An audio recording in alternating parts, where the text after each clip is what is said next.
میں, شیر سمجھے نا, معلوم ہے نا, حسین کے جسم میں خون میں مل گیا. وہ کون ہے؟ وہ ہے بطول. اور دنیا میں عورتوں میں دو ہی بطول ہوئی. حضرت عبداللہ ابن عباس نے پوچھا یا رسول اللہ, آپ بات کریں گے تو اگر دو لوگ بولے تو مناظرہ ہوتا ہے, تقریر نہیں. آپ کا کیا خیال ہے, آپ مناظرہ کرنے آئے؟ اگر مناظرہ کرنے آئے تو میں کوئی مناظر نہیں ہوں, میں بیٹھ جاؤں گا, کسی مناظر کو کھڑا کروں. قاری حنیف صاحب کے کسی پڑھتا ہوں وہ کھڑا کرو, میں مناظر نہیں. اگر دیکھیے تقریر میں ایسا ہوتا ہے سب چپ رہے, ایک ہی کوئی بولے, اور اگر لوگ بولے تو صرف سبحان اللہ بولے. کیا بولے؟ اللہ برکت دے. عرض کر رہا تھا دو ہی مائیں کیا ہوئی ہے بطول.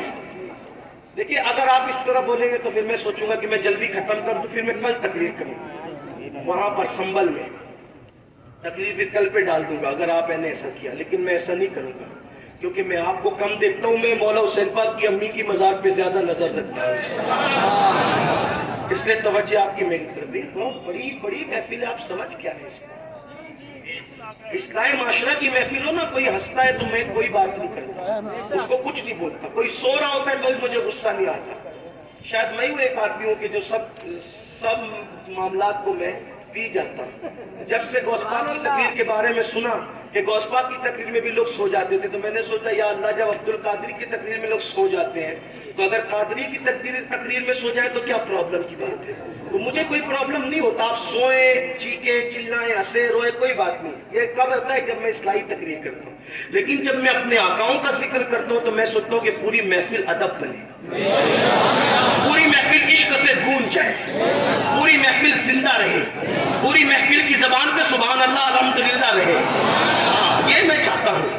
کیوں؟ اس لیے کہ آپ سبحان اللہ کہتے ہیں, مطلب میں جو کہہ رہا ہوں آپ اس کی تائید کر رہے ہیں. مجھے داد نہیں چاہیے, مجھے تو وہاں سے خیرات ملتی رہتی ہے, مجھے داد نہیں چاہیے, آپ کی تائید چاہیے کہ میں جو کہہ رہا ہوں صحیح کہہ رہا ہوں. یہ بات ہے, آپ میری تائید کر رہے ہیں کہ آپ سب سنی ہے, آپ میرے عقیدے کی تائید کرنے کے لیے آئے, اس لیے سبحان اللہ ماشاءاللہ کی بات کہی جاتی ہے. اب بات سنیے, دو مائیں بطول ہوئی, دو مائیں بطول ہوئی, دو مائیں. اب پوچھا عبداللہ ابن عباس سید المفسرین نے, یا رسول اللہ بطول کسے کہتے ہیں؟ یا رسول اللہ, حضور سے ڈائریکٹ پوچھ لیا بطول کسے کہتے ہیں, کیونکہ اپنی بیٹی کو بطول کیا, بطول کہا, اور حضرت مریم کو بطول کہا, دو کو. تو پوچھا یا رسول اللہ یہ بطول کیا ہوتی ہے, بطول کسے کہتے ہیں؟ آقا نے فرمایا بطول اس کو کہتے ہیں جو سرخی نہ دیکھے. حیا کے پردے میں بطول اس کو کہتے ہیں جو سرخی نہ دیکھے. اب سمجھانے کے لیے حیا کے پردے میں ہی بتا دوں, بات گاڑی ہو گئی. سرخی نہ دیکھے کا مطلب کیا؟ ہر مہینے عورتیں کچھ ایسے دنوں سے گزرتی ہے جن دنوں ہم اس کو پاک نہیں کہہ سکتے, اس کو کہتے ہیں سرخی دیکھنا. اور حضور نے فرمایا بطول کون عورت ہوتی ہے جو اس معاملے سے نہ گزرے, یعنی وہ کبھی ناپاک اس اعتبار سے نہ ہو. اس کو کیا کہتے ہیں؟ اس کو کیا کہتے ہیں؟ بطول. اور بطول دنیا میں کتنی ہے؟ صرف دو, صرف دو بطول ہے. ایک ہے عیسیٰ کی امی مریم بطول, اور ایک ہے حسین کی امی فاطمہ بطول. اب یہاں آ کر عقل والے کہیں گے دیکھو عیسیٰ کی امی بھی بطول اور حسین کی امی بھی بطول, دونوں برابر ہو گئی. اب یہاں پر میں بتاؤں گا کہ پہلی بات تو کسی کی ماں بطول نہیں, جو عرف میں مشہور ہے بطول, جو بتایا گیا بطول کی, جو فضیلت کے اعتبار سے بیان کیا بطول, اس معنی میں ایک تو مریم بطول, ایک تو فاطمہ بطول, دو ہی بطول. اب ساری عورتیں اس اعتبار سے نکل گئی کہ بچی دو ہی بطول. اب دونوں بطول میں یہ کہ بھئی دونوں اکول, دونوں برابر, میں کہوں گا نہیں, یہاں فرق ہے. اور میں اپنی طرف سے نہیں کہوں گا, حدیث پڑھوں گا آپ کی عدالت میں کون سی بطول افضل. ابھی بات سامنے آتی ہے, مریم بھی بطول, عیسیٰ علیہ السلام کی امی, عیسیٰ علیہ السلام افضل ہے کیونکہ نبی ہے, لیکن مریم بطول, فاطمہ بطول, دونوں میں افضل کون؟ فضیلت دیکھو. نمبر ایک, مریم بطول کے حجرے میں زکریا جیسا نبی آتا ہے, فاطمہ بطول کے حجرے میں سید الانبیاء جیسا نبی آتا ہے. مریم بطول کے حجرے میں زکریا جیسا نبی ضرورت